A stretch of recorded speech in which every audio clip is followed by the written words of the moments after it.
kan namtuu fatwaan isaanii wal faalleessiti. Akka warri arraan tana sagantaa gaggeessaa jirtan gaafiin hedduun kan dhiyaatu jirtuuf sheekha keenya Sheekh Ismaa'il, Sheekh Jamaal Aliyyi akkasumatti Sheekh Jamaal Haajii, Sheekh Xahaalleen dhufanii jiranii fatwaan fakkeenyaaf dheengadda waa'ee iftaaraa irratti Dr. Jeelaan gaafatanii turan. Iftaarri karaarra bahanii akkana godhan kun bid'aadha jala muraniiti himan. Kanaafuu isin sheekotiin teessan taa'amma isinirra dhaabbattanii ijoolleen sheekota arrabsitan jettanii maqaa nu balleessitan bid'aa zaahiraa dalagu jiranii. Mee sheekota salafiyyaa keessa warri isin arrabsitanii warri shanan isin maqaa dubbattan sun bid'aan isaan zaahiraan dalagan jiraahi. Kanaafuu sheekotiin teessan bid'aa dalagu jirtii dhibbarraa dhibba.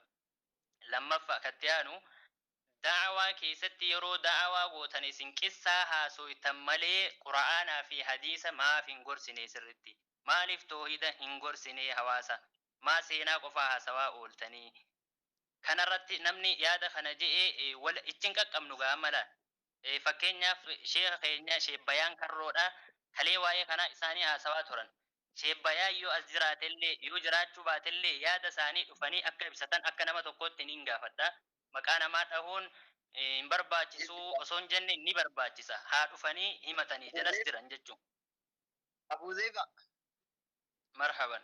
Yeroo takka gaafiin gaafatamtu namni yoo gaafachuu barbaade namuu if bira jira. Amma nama kanaan warra sheekotii gurguddoo kanaan warra akka Sheekh Amiin warra akka Sheekh Jamaal Aliyyiitiin warri kun waan akkana hin dubbatanii yeroo hundi seenuma dubbatanii maal maalii jedhaniin hawaasni guddaan kun waan fudhatu miti. Isaanuu ifitti amantii dhabaniiti iddoo tana dhufanii jechuu dadhabanii achi jedhanii beektaa osoo ifi ol bahanii dubbatanii gaarii tafaa jecha fudhati.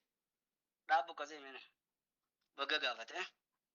Amma nuti gaala amma nuti wanni gaafannuuf hawaasni dhaggeeffatu suni wanni sun sirrii jedhanii waan hubataniif asirratti isin akka keessanitti Sheekh Jamaal Haaji, Sheekh Jamaal Aliyyi, sheekotiin teenya warri asirra jirtan dhuguma fatwaan gara Finfinneetii kan namtu gara Harariitii wal faalleessaa wanni kun waan ju'u namni dilli hundinuu adda haa baafatu. Anillee kanuma yaadatu. Gaafii fudhadhee irra deebiin gaafiin ati gaafatte sirriidha. Sheekh Jamaal ni deebifta manaaf kannata. Maaliif obboleessa guddaa eektiraama godhaniiti? Eessa biraa qote? Haa. Ayya. Durarratti Abuu Zeefa qalama waan hin qabachuutti hin jirreef waanidha. Irraa naaf deebita taniin jechuu barbaade takka. Fatwaa warra Finfinnee diige kan namtuu fi tajalaa ol kan namturra wal dhabanii kunoo keessa warra bid'aatii jedhanii miti. Manaajni Ahlusunna wal Jamaadha. Abe manaajni Ahlusunna wal Jamaadha haa wal barsiifna jennu tokko kana. Wal dhabuun ulamaa'idha. Arraan taakkaa miti. Kitaaba Khawaatir alaa Xariiqi Da'waa jedhamu keessatti wal dhabbii sahaabaarraa eegaltee ilaa zabana kanatti ulamaa'iin qabdu tarreessee kitaaba Rifqana Ahlusunnati bi Ahlusunnaa jedhu keessatti akka namni wal dhabu Dr. Abdul Muhsin al-Abbaadiin Sheekh Abdul Muhsin al-Abbaadiin ibse. Amma sa'alaa keessatti wanni tun bid'aami. Tunni jirti tun hin jirtutti wal dhabuun arraan taakkaa miti. Tunummaanuu manhaja Ahlusunnaa wal Jamaadhaa wallaaluurraa. Hawaasni wanni nu hubachuu qabdan. Wanni tun bid'aadha jechuunii fi namni waan san dalage mubtadi'eedha jechuudhatta. Akkuma wanni tun kufrummaadha jechuunii fi namni waan san dalage kaafira jechuun addaatti. Wanni kun ilmii gadi fageenyaati. Ilmii gad fagoodhaati. Mawaani shuruuxaa jira. Mawaani'aa jira. Amma fakkeenyaaf namni kufrummaa waan kufrummaadhaa dalagee kafruu dhabuudhaa jedha. Wanni sun kufrummaadha. Namichi kaafiraa miti. Yoom yoo haxaadhaan jee. Yoom yoo dirqamee jee. Yoom yoo irraanfatee ta'e. Yoom yoo wallaalee ta'e. Siigaleemma fakkeenya guddaa wanni nuu ta'u namni tokko lafaa ka'ee rabbiin ati gabricha kiyyaan rabbii kee dhimma yoo ni fijee namni ni qabra. Ammoo gaafa haxe'ee arrabni isaa duraa kutee aqxaa min shiddatil farahi akka jeen akka namticha waan badee isaa mul'atee sanitti yaa rabbi yoo ati dhugumaanin an gabricha keetiin jaaji'ee dhugumaan ati rabbii xiyyaarra gaba rabbii keeti yoo nifi je hin qabu laakiin jechi sun kofrumma namni tokko yoo nifi rakkatee amantii if baasi yoo nifi waan tana nabii arrabsite malee rabbii arrabsite malee jeniini arrabsee if bee illaa man maali je waqalbuu mutma'innun bil imaani jee hin qabru yoo kanuma lafaa kee jeeni qabra ati guutumattuu kara gabaabaadha wanni isin ibsu bid'aadha wanni tun jechuunii fi namtichi waan san dalage muftadii jedhe jechuun adda wanni tun kufrummaadha jechuunii fi namni waan san dalage kaafira jechuun adda nuti har'a karaarra bahanii fursiisaa akkasi karaadhaan cufuun bid'aadha warra jedhu irraana nin barreessa warra sanii muftadii jedhan jechuun yooniif isa afaan kun muftadii jedhaa malee ni khata'ee naman beeku ni dogoggoranii beeku leessa sawaabanii naman beeku waan kana qaa'idaadha akkasi qabattanii waan mana haja keessa ganaa wali barsiisuudha teenyu ta'a akka gaafiin lammaffaadha maal jette yoo qabattee ishee jamaalaatti naatti fufi yoo nifi katabattee jiratte gaafiin lammaffaadha wanni ikhwaanni biyya alaatii fi akkaataa alaamaa ikhwaanaa sheekotiin fidanii jiranii galeedhiisi tanaafi ammas takka tarraa hafte ayyee marhaba achinaa dhaabi alaamaa ikhwaanaa jechuun tun maali barisii tanaan namaan galini alaamaa ikhwaanaa ummanni kun ummata paartii tokko akkanuma laalanii alaamaa paartii sanii jedhanii paartii bar namni itti amaneeti naataate ji'ee isii seena yoonii fi fakkeenyaaf dogoggoruma biraatu taate gaafa dura hawwadaa wanni kun kaate kenni jedhanii alaamaa ikhwaanaa jedhan hogguunii fi gorsu harka lollolaa qixxaadha keessa oofaa ammas deebi nama kofalchiisaa ammas deebi hogguunii fi mana isaa dhaqan marxoo namaa heraa deemaanii nama lulluuqachiisaa na akkana jechuun nama tokko kana hawwadaa keessatti ikhwaana jedhanii maqaa itti laatan tokko waan inni mana isaatti dalagu himan jechuudha.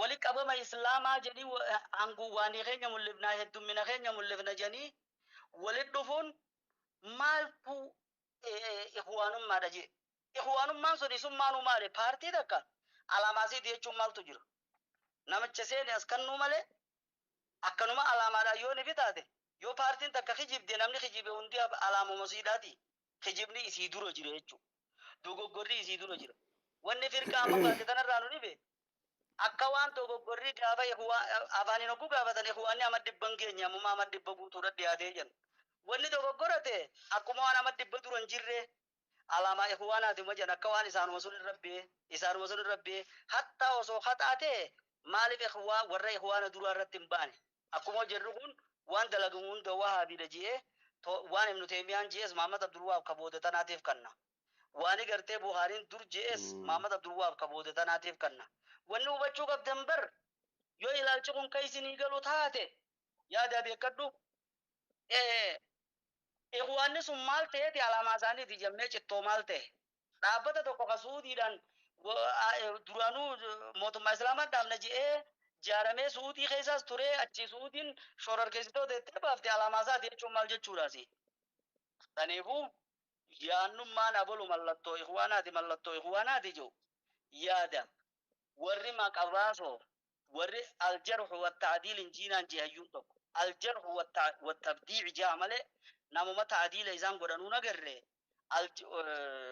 ummata firqaa aljarhu wattabdiiciidhaatiitu maqaa baasa malee wanni alaamaa baluuti jedhan hin jiru tuqoti taqessa qessaadha akkaataatti godhan dhaban duraanuu yenneeti doktor eenyu ibnu jibriin maali jaamiyyaan jee gaafateeti firqatun min as-salafiyyiina yaglibu alayhim al-hizdu jee dubbate ummata hedduu du'aata kanaa hinaafu jee hoggaanii fi peejii dandeet irratti namni si hordofee sagantaan dantee yuutuuba kan keetiin ta'uudhaan heddummaate karaan itti dhawan kabiraa yoo ni fidhabe yoo ni fi jecha tokko harkatan kaa jecha san jee jenii mire essaadha hima jan jechuu essaasa yoo ni fi inni himees dhiyoota nafaa waan irrattuu baafataniiti hogguun fi asirraa achi kutan kunoo qessaadha hibe jenii maqaa namaa maqaa kiyya faadhaadha dhakiriin jeen tokko isinitti xiqqaata maqaan tokko isinitti xiqqaata maqaa kudhan maangooneen jeen peejii katti bantan namni yoo nifi waa balleesse qessaadha himaa yoo hadiisa maan himne jen isaanirra nu kaa'ee duraanuu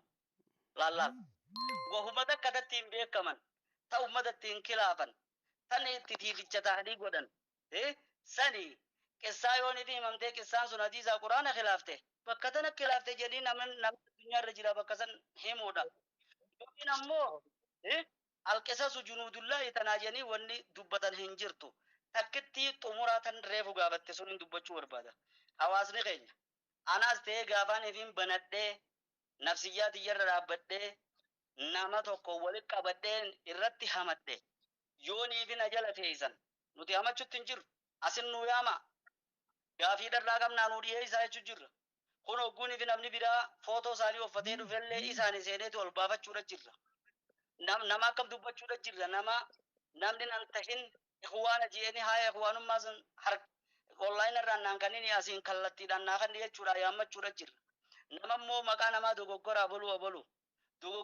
boluu isiniin jiru namni taa'ee dhaggeeffate nama hamatu dhaggeeffate diliin isaa wajjiniin akkasi quba qabaadha nama diin kiyyarraa garagale ayata kiyyarraa garagale yoonii fi akka wajjinin teessu nama diinitti hanjamaa godhu jee diinitti hanjamaa godhu ayanni kun asliidha bakka hamtuun taa'inaadha saniif bakka hamtuu hawaasni keenya taa'uun qabu dhaggeeffachuun qabu akka namaan banne nama hunda cufanii yoonii fi waan takka bu'i yoonni waan takka dubbate bu'i jedhanii hawaasni keenya rabbi sodaatanii nama jibbansa ulamaa teessanii du'aata keessanii isin keessa facaasu gurri keessan kun dhaggeeffachuu hin dandeenye yoonii fi bira baate marradda anirdi akhihi raddallahu awwaji innaara yawm alqiyama nama naamus obboleessaa irraa deebise rabbiin ibidda jahannam irraa deebisa jee sanfaadhaan sawaaba barbaaddadhaadha wanni addunyaa irra ta'anii dogoggora aboluu biraan naagaya asumaan wanni nin jiru viidiyoo namarratti dalaganii dhaggeeffatanii laala akka jiru jedhanii aboluu biraa sheer naa godha jedhan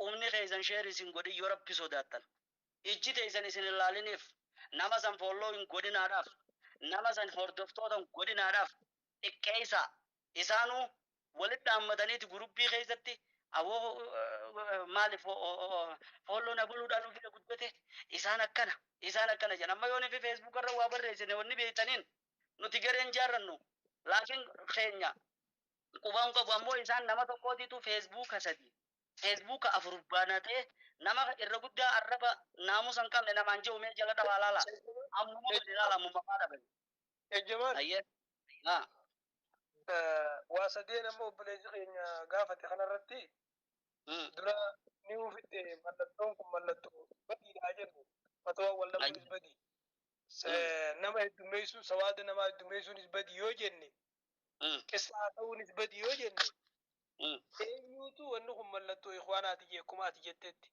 ammoo jaalii orma kanaa wallaala orma kanaa wanni dura qissaa dubbachuu jechuun qissaa rabbiin quraana keessatti faqsusil qasasa